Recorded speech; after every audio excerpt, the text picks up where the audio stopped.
Olá, a notícia está de volta com o Renato Meirelles, presidente do Data Popular. Ô Renato, a gente viu em 92, no impeachment do Collor, que a juventude, os caras pintadas, tiveram um papel muito importante, né? Mas pesou ali a perda de interlocução do Collor com a classe política. Agora, os jovens também estão na rua. Que semelhanças você vê com os caras pintadas, que tinham uma causa muito concreta, um foco muito claro, que era tirar o presidente, havia a questão da corrupção, clara, para esse movimento que está na rua agora? É muito legal porque eu comecei a me interessar cada vez mais por política exatamente em 92, no processo do Pintada, Fora Collor, do cara pintado. Eu acho que tem alguns aspectos comuns e outros mais diferentes. O aspecto comum, número 0, é você ter uma revolta na juventude e uma vontade de ser protagonista da própria história. Isso voltou nessa nova geração. Que é aquela coisa que você falou, quem é que vai mudar? Eu vou mudar. Eu não vou ficar sentado na minha confortável poltrona esperando que os outros decidam a minha vida. Eu vou ser protagonista da própria história. E eu queria dizer que isso é muito saudável para o processo democrático brasileiro. Aquela geração formou uma boa parte de pessoas, de políticos e de pessoas que discutem a sociedade. Então, toda vez que você tem esse movimento, tem muita gente que daqui a um tempo volta a ser o que era antes. Mas o Brasil não volta a ser o que era antes e fica um saldo positivo muito grande. O segundo aspecto é um aspecto ligado ao nacionalismo. Você tinha muito verde e amarelo, caras pintadas, era muito mais colorido do que a cor era o verde e amarelo. Isso está presente ainda hoje. E, na minha opinião, parte de uma ala mais ligada à esquerda erra ao criticar a questão do nacionalismo. A gente vê muitas vezes nas redes sociais as pessoas que historicamente são mais politizadas fazendo uma analogia histórica ao nacionalismo com o fascismo. E olha, você não pode ser contra com que as pessoas defendam a bandeira do seu país. Nós não estamos falando de nenhum tipo de xenofobia. Não estamos falando de uma agressão algo contraditório ao que não é brasileiro. Você acha que esse risco fascista, direitista, xenófobo, a gente não corre? Eu acho que isso é muito mais uma preocupação de um ranço ideológico e uma inabilidade política de entender a situação, de lidar com a situação, do que qualquer outra coisa. Como é que você vai falar que você é contra que as pessoas cantem um hino nacional numa passeata? Não dá para ser contra. As pessoas cantaram o hino nacional quando o presidente Lula foi eleito. Não pode cantar internacional. Vão cantar internacional de pé ao vítimas da fome. Aliás, a gente nem tinha as vítimas da fome presentes na passeata, efetivamente. Eu não estou entrando no mérito. Eu acho que essas pessoas construíram um processo democrático no Brasil. Mas ser contra com que as pessoas pintem a cara de verde e amarelo, além de obviamente, eu não concordar, eu acho politicamente errado, inábil disso. Agora, tem diferenças também. O Fora Collor tinha uma presença das organizações sociais muito mais forte. Você tinha a União Nacional dos Estudantes, a União Brasileira dos Estudantes Secundaristas, os sindicatos, a Ordem dos Advogados do Brasil, a Associação Brasileira de Imprensa, ou seja... a sociedade civil organizada estava ali. Fez o impeachment do presidente Collor. Levou ao presidente Collor. Hoje, você não tem sociedade civil organizada. Então, essa é uma diferença gigantesca, muito mais sociedade civil desorganizada. Completamente desorganizada. E quando você vai para as passeatas, você vê que cada um da passeata vai para um lado, cada um tem um tipo de seu trajeto, uma bandeira. Isso impacta, por exemplo, nas bandeiras. Você tinha o Fora Collor como uma grande bandeira. Que unia, que era presente. Hoje, você não tem uma grande bandeira. Você tem um grande sentimento de insatisfação. E aí as pessoas encontram na organização via internet e nas passeatas que foram para a rua o espaço para isso se manifestar. Eu gosto de fazer um paralelo que é assim, se a questão fosse só educação, eu tinha muito mais gente na rua defendendo a greve dos professores que aconteceu aqui em São Paulo e teve manifestação na Paulista. Então, a questão não é só a educação. É educação de uma forma genérica, não é uma bandeira concreta para a questão da educação. Se fosse só a questão do passe, você teria tido outras grandes manifestações do passe lá embaixo. O que existe é um inconformismo com uma percepção de estagnação do que está acontecendo no Brasil. Agora, o grande recado não é assim contra a corrupção, ou seja... contra tudo que está aí, a gente viu ao longo desses últimos anos o PT, por exemplo, expulsa o Delúbio Soares, depois aceita de volta. Tem lá no partido, no Estatuto do Partido, que é condenado judicialmente por crime infamante, fica fora do partido. Não vamos aplicar em relação aos condenados do mensalão. O PT flertou um pouco, deixou um pouco ser confundido com um partido tolerante com a corrupção. O PT não está colhendo um pouco o que ele plantou? Olha, tem duas coisas interessantes do que você falou que podem contribuir bem para a análise. A primeira questão existe um descontentamento com relação à corrupção? Sim, mas porque corrupção, para a maioria da população, é sinônimo de classe política. Estou dizendo que é percebida como percebida sendo. assim. Mas também é verdade que se tem um índice em que a presidente Dilma era bem avaliada, era de combate à corrupção. Se tem uma imagem colocada, se tem uma marca da gestão Dilma Rousseff, foi então, antes de... uma maior dureza nesse maior dureza com relação. Então, o presidente Lula ouvia, julgava, conversava, tentava compor, e a presidente Dilma foi, com vários ministros, com vários membros da classe política, muito firme no propósito de combater a corrupção, mesmo que fosse só uma denúncia efetiva de corrupção, não fosse algo provado. Então, a gente não pode esquecer isso. Isso era, inclusive, o grande diferencial que a população avaliava da presidente Dilma para o presidente Lula, nesse quesito. Então, sim, existe uma insatisfação com relação à corrupção, mas qual é a corrupção? Isso não veio depois de um grande escândalo. A gente teve vários grandes escândalos de corrupção. Teve o julgamento do Mensalão no ano passado. No ano passado. Joaquim Barbosa foi o personagem principal, né? Eu concordo com isso e não tenho dúvida nenhuma que o combate à corrupção leva muita gente para a rua e tem o peso disso. Mas esse era o ponto forte da presidente Dilma. E ela perdeu popularidade agora. E ela perdeu popularidade agora. O segundo aspecto é que, quando você olha o Brasil do ponto de vista de uma história mais recente, nos últimos 20 anos, o que a gente vê? Você tinha uma alternativa de poder à classe política. E o PT foi essa alternativa de poder à classe política durante muito tempo. 10 anos de governo de um determinado partido, eu estou falando do PT, mas podia ser outro, um partido que historicamente tinha uma ligação com as bases muito fortes, uma sintonia fina com o desejo da população, faz com que você deixasse de ter efetivamente alternativas ao político. Então, a percepção para a população é que ficou tudo farinha do mesmo saco.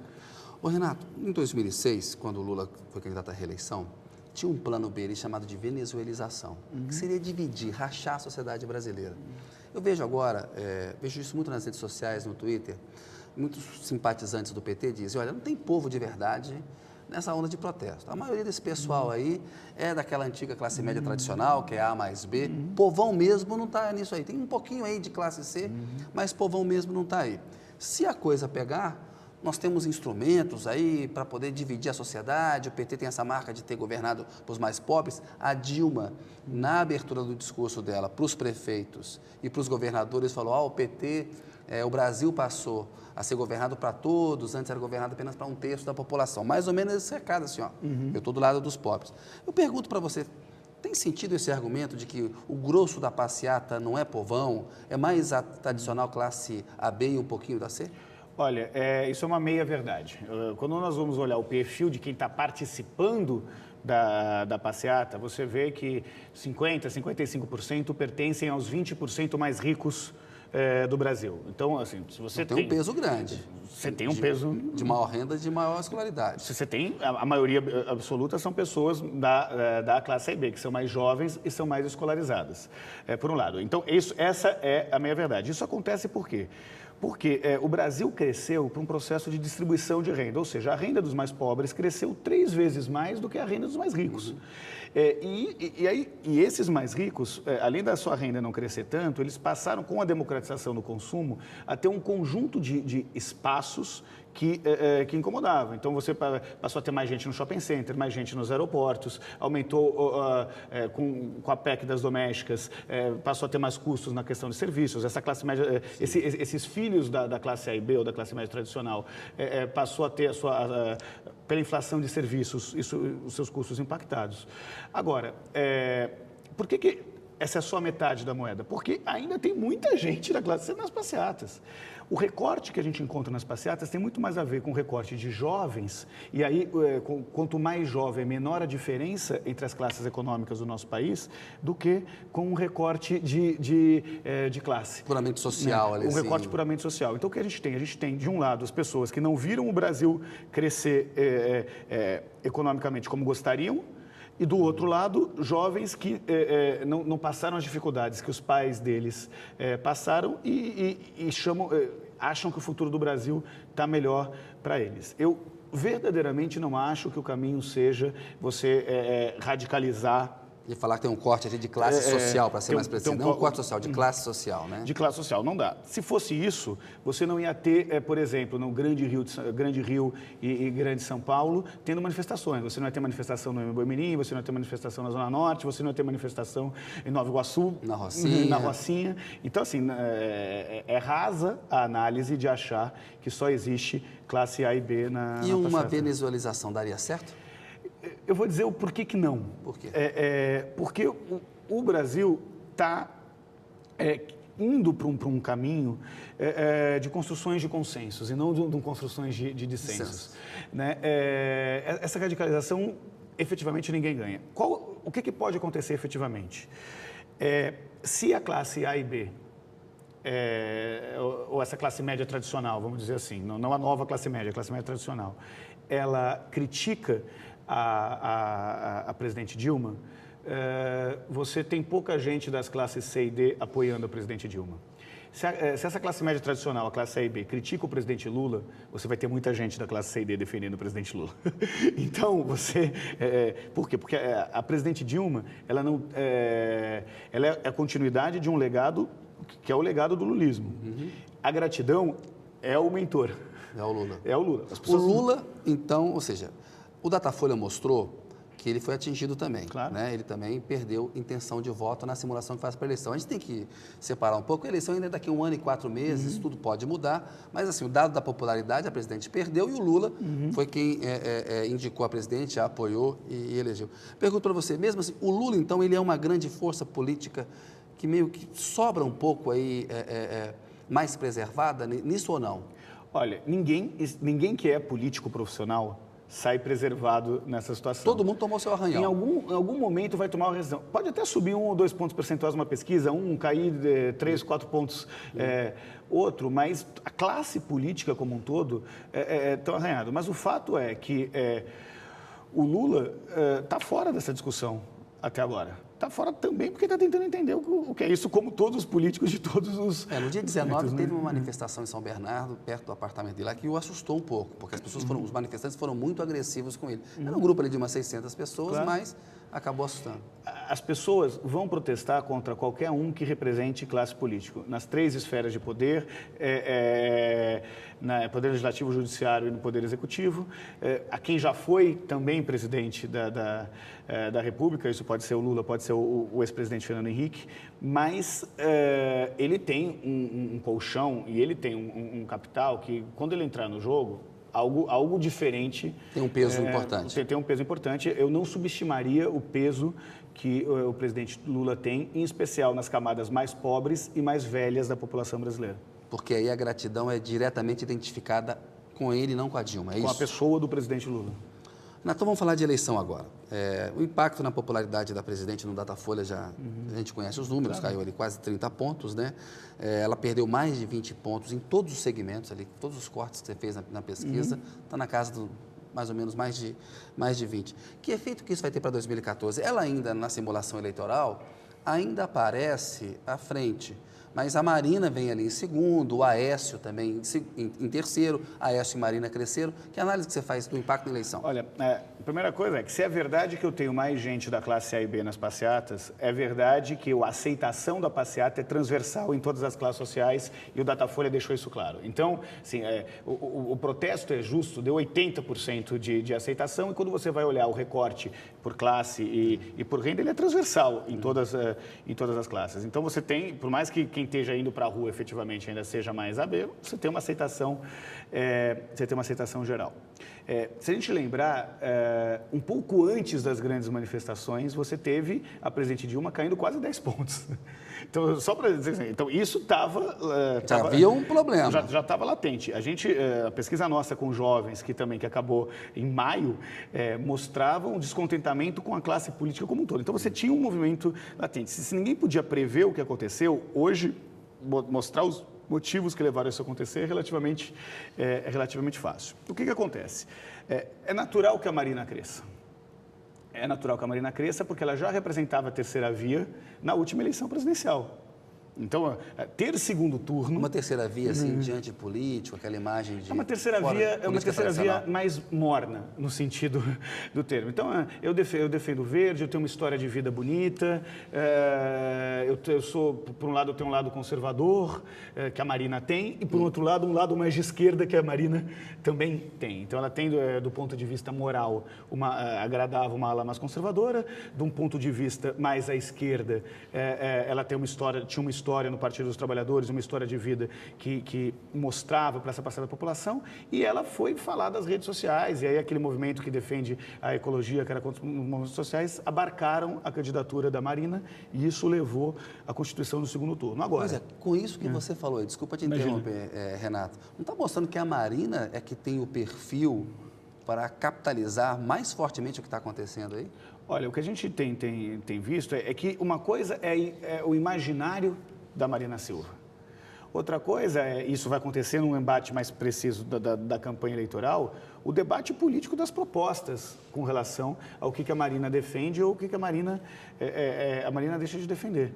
Assim, qual é a posição da candidata? Vamos perguntar isso na passeata. Qual é a posição da candidata com relação às relações homoafetivas?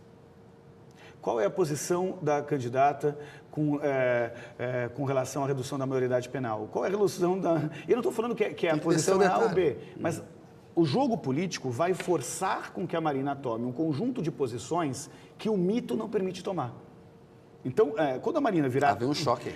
Mais candidata do que mito, é que nós vamos ter condições de ter um diagnóstico se ela é ou não é efetivamente uma terceira via. E o Aécio Neves, que é do PSDB, que é o partido que se polarizou com o PT as últimas 5 eleições presidenciais. O PT está no poder há 10 anos, há um desgaste do partido que está no poder federal há 10 anos. O PSDB, o Aécio Neves, pode ser essa terceira via aí? Ele não é, o PSDB não é a terceira via porque polariza, mas ele pode ser um beneficiado? Olha, quando você vê que obviamente, a principal vidraça vai passar a ser a presidente Dilma, porque ela é quem concentra pessoas do Brasil inteiro, é natural que talvez num primeiro momento o senador Aécio Neves consiga ter um pequeno saldo com isso. Mas ele não é, hoje... O tipo de oposição feita pelo PSDB é oposição de mais do mesmo, não é oposição de ser mais a favor do Brasil. Enquanto a discussão, oposição e situação for do debate assim, olha, eu sou contra ele porque eu quero estar no lugar dele, e não for, eu quero algo diferente de tudo que está aí, você não vai conseguir ampliar e capitalizar essa insatisfação com relação ao governo. Você vê dificuldade concreta, então, para o PSDB capitalizar esse movimento? Se nós olharmos o último programa eleitoral do PSDB, ele partia aí do movimento de conhecer a vida real, as pessoas como gostaria de dizer, acho que a nova linha do programa eleitoral. Conversa com os brasileiros, muito focado na economia, na inflação. Conversar, ter a inflação, mas não é qualquer uma inflação, é inflação na vida real, não é inflação na defesa do Chamou legal. a dona de casa para conversar, para perguntar do preço. O que está acontecendo? Como é que isso impacta na sua vida? Esse é um movimento que do ponto de vista da estratégia eleitoral, faz todo sentido. Se ele conseguir permanecer com isso, por um lado, isso é bom. Só que a comunicação política não é só feita no programa eleitoral. A comunicação política é feita no tipo de oposição diária que os telejornais, inclusive, repercutem. Então, assim, se conseguir ter um tipo de comunicação mais propositiva, o Aécio Neves talvez tenha condições de capitalizar. Se ele simplesmente for o outro lado da moeda que está aí, mas continuar sendo a mesma moeda, talvez ele tenha uma dificuldade maior de capitalizar a queda da popularidade da presidente Dilma. Entre Aécio e Marina, você bota mais ficha em quem? Não boto. Não, para capitalizar. Acho que vai depender da capacidade de se adequar ao discurso dessa nova realidade. Renato, vou pedir licença mais um minutinho, a gente vai continuar discutindo um pouco de eleição aqui. Voltamos daqui a pouco com o Renato Meirelles.